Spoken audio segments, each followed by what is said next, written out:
यहां भी खदेड़ा होगा कि नहीं होगा? और मैंने लखनऊ में कहा कि जिस दरवाजे से भारतीय जनता पार्टी सत्ता में आई है, वो दरवाजा ओम प्रकाश राजभर जी ने बंद कर दिया है और हम लोगों ने मिलकर के उसमें छटकनी लगा दी है। बताओ अब भारतीय जनता पार्टी का क्या होगा? और इस महापंचायत में आए हुए हमारे आदरणीय बुजुर्ग, किसान भाई, माताएं, बहनें, नौजवान साथी, पत्रकार बंधुओं, मैं सबसे पहले सुहेलदेव भारतीय समाज पार्टी को बधाई देना चाहता हूं। मैं उनके नेता को बधाई देता हूं कि इस ऐतिहासिक कार्यक्रम के लिए, इस शानदार कार्यक्रम के लिए बहुत बहुत मुबारकबाद आपको। ये चुनाव की शुरुआत माने और जिस समय पूर्वांचल जाग जाता है, जिस समय पूर्वांचल के लोग चल देते हैं, वो निश्चित दिन हो जाता है कि इतिहास बदलेगा और जो हम आप वंचित समाज, पिछड़े, दलित, अल्पसंख्यक,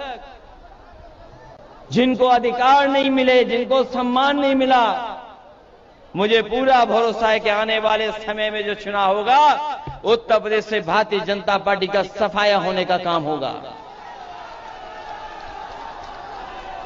और सफाया इसलिए जरूरी है कि महाराजा सुहेलदेव राजभर जी और डॉक्टर राम मनोहर लोहिया को मानने वाले लोग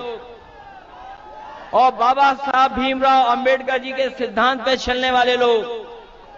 और तमाम महापुरुष जिन्होंने हमें आपको पीढ़ी दर पीढ़ी जगाने का काम किया है,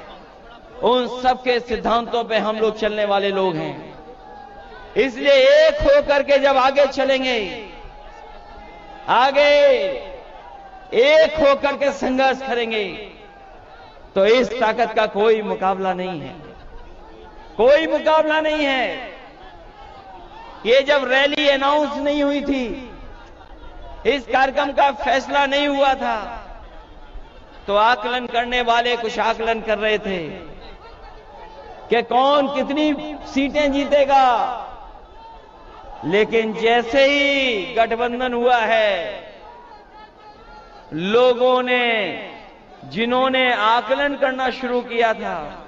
जो बड़ी बड़ी संस्थाएं हैं, वो भी महसूस कर गई हैं कि अब इस गठबंधन को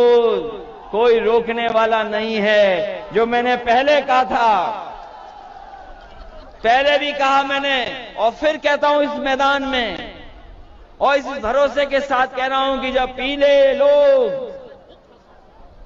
पीले सुहेलदेव राज पार्टी के लोग, समाज पार्टी के लोग और समाजवादी पार्टी के लोग जब एक हो गए हैं, तो हो सकता है कि जनता 400 सीटें भी जिता दे।